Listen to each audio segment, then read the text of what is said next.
नमस्कार बच्चों, कक्षा 12वीं हिंदी ऐच्छिक गद्य खंड में पाठ नंबर 7। पाठ का नाम है जहाँ कोई वापसी नहीं और पाठ के लेखक है निर्मल वर्मा।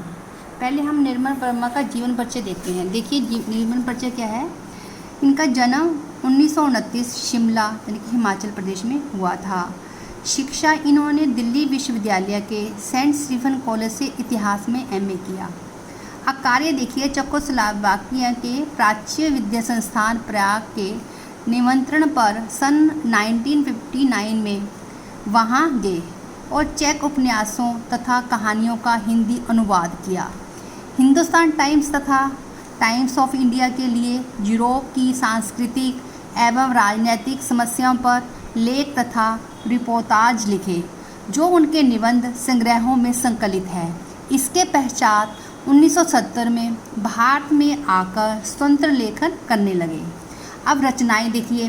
कहानियाँ परिंदे जलती झाड़ी, 3 एकांत, पिछली गर्मियों में, कौवे और काला पानी, बीच बहस में, सूखा तथा अन्य कहानियाँ आदि। अब उपन्यास में वे दिन, लाल टीन की छत, एक चिथड़ा सुख तथा अंतिम अरण्य, रात का रिपोर्टर, जिस पर सीरियल भी तैयार किया गया है, उनका ये उपन्यास है।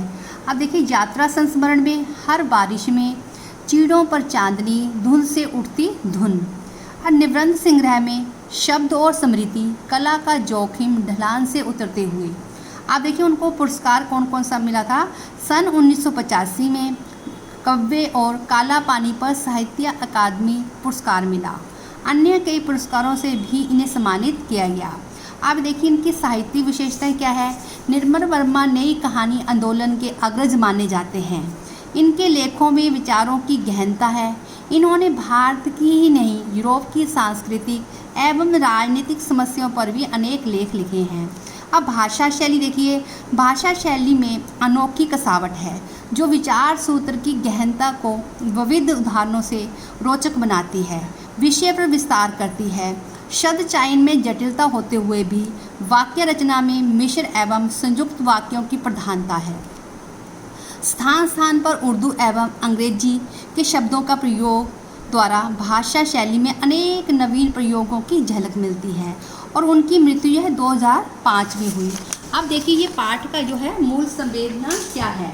अब देखिए प्रस्तुत पाठ में लेखक ने पर्यावरण संबंधी सरोकारों के साथ साथ विकास के नाम पर पर्यावरण विनाश से उत्पन्न मनुष्य की विस्थापन संबंधी समस्या को भी चित्रित किया है। लेखक ने यह बताना चाहा है कि यदि विकास और पर्यावरण संबंधी सुरक्षा के बीच संतुलन ना बनाया रखा जाए तो हमेशा विस्थापन और पर्यावरण संबंधी समस्याएं सामने आती रहेंगी, जिससे केवल मनुष्य ही नहीं, जमीन और घर से भी अलग नहीं होता, बल्कि उसका परिवेश व संस्कृति भी हमेशा के लिए नष्ट हो जाती है। तो यहाँ कोई वापसी नहीं यात्रा जो वृत्तांत में निर्मल वर्मा ने पर्यावरण संबंधी सरोकारों के साथ साथ विकास के नाम पर पर्यावरण विनाश से उपजी विस्थापन संबंधी मनुष्य की यातनाओं को भी रेखांकित किया गया है।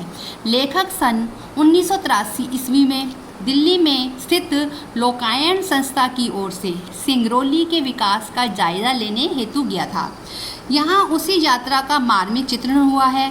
सिंगरौली में जुलाई का जो अंत है उसमें धान रोपाई का महीना है और लेखक तो अपनी मंडली के साथ सिंगरौली के नावा गांव में क्षेत्र में गया है, जिसकी आबादी लगभग 50,000 से ऊपर है। इसी क्षेत्र में एक गांव था जिस गांव का नाम है अमजर। अब बच्चों अमजर गांव के बारे में हम पढ़ते हैं, ध्यान से सुनना क्या है शब्द का अर्थ। एक ऐसा गांव जो आम के पेड़ों से घिरा रहता था, जहां आम झड़ते थे।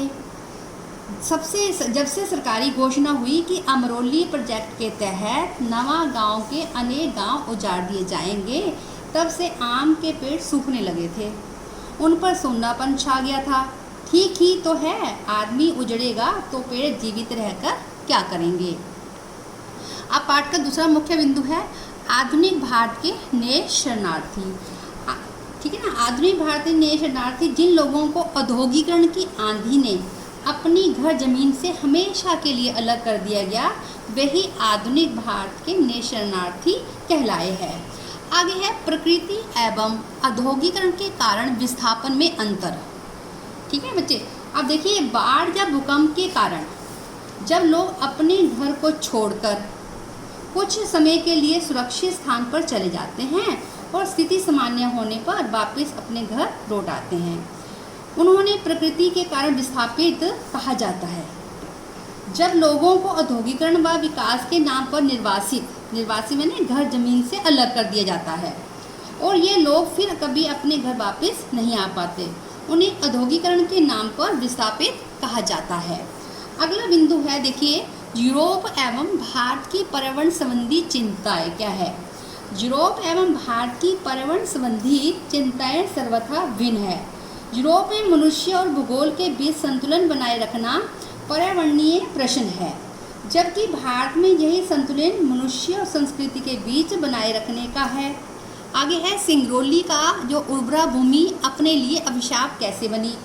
अब देखिए सिंगरौली की जो भूमि इतनी उर्वरा और जंगल इतने समृद्ध थे कि उनके सहारे शताब्दियों से हजारों वनवासी और किसान अपना भरण पोषण करते थे।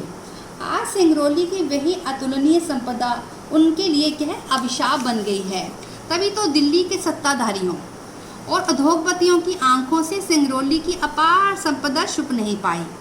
सिंगरौली जो अपने प्राकृतिक सौंदर्य के कारण बैकुंठ और अकेलेपन के कारण काला पानी माना जाता था, अब प्रगति के मानचित्र पर राष्ट्रीय गौरव के साथ प्रतिष्ठित हुआ है। अगला बिंदु देखिए लास्ट वाला, औद्योगिकरण के कारण पर्यावरण संकट। ये सच है कि औद्योगिकरण ने पर्यावरण को से क्या है संकट पैदा कर दिया है। औद्योगिकरण के कारण गांव के गांव उजाड़कर लोगों की ज़मीन ले ली गई है। ऐसा करके वहाँ का परिवेश तो खराब हुआ ही है, साथ ही मनुष्य का और उसका परिवेश भी उजड़ गया है, जिससे प्रकृति मनुष्य व संस्कृति का संतुलन गड़बड़ गया है। औद्योगिकरण के कारण स्थापित उद्योगों ने धुएं व कचरे से पर्यावरण संकट पैदा कर दिया है। औद्योगिकरण ने ही मनुष्य प्रकृति व संस्कृति के बीच संतुलन को नष्ट कर दिया है। हमें ऐसी योजनाएं बनानी चाहिए जो इस संतुलन को बनाए रखें तथा विकास करें और देश की उन्नति हो सके। अब प्रश्न नंबर देखिए बच्चे, पहला क्या है, आधुनिक भारत के नेशनार्थी किसे कहा गया है।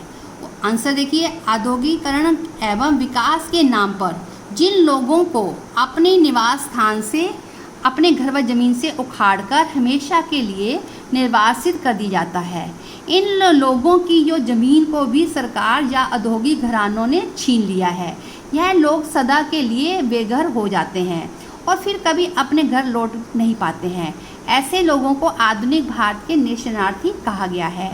प्रश्न नंबर 2 है, लेखक के अनुसार स्वतंत्रताोत्तर भारत की सबसे बड़ी ट्रेजेडी क्या है। स्वतंत्रता के पश्चात ट्रेजेडी यह नहीं कि हमने औद्योगिकरण का मार्ग चुना, बल्कि दुख इस बात का है कि पश्चिम की देखा देखी और नकल में योजनाएं बनाते हुए हमने प्रकृति, मनुष्य और संस्कृति के बीच का संतुलन नष्ट कर दिया है। यदि हम पश्चिम की नकल किए बिना अपनी मर्यादाओं के आधार पर औद्योगिक विकास का ढांचा तैयार करते तो हम इस संतुलन को नष्ट होने से बचा सकते हैं। इसका विचार भी हमारे शासकों को नहीं आया। धन्यवाद बच्चों।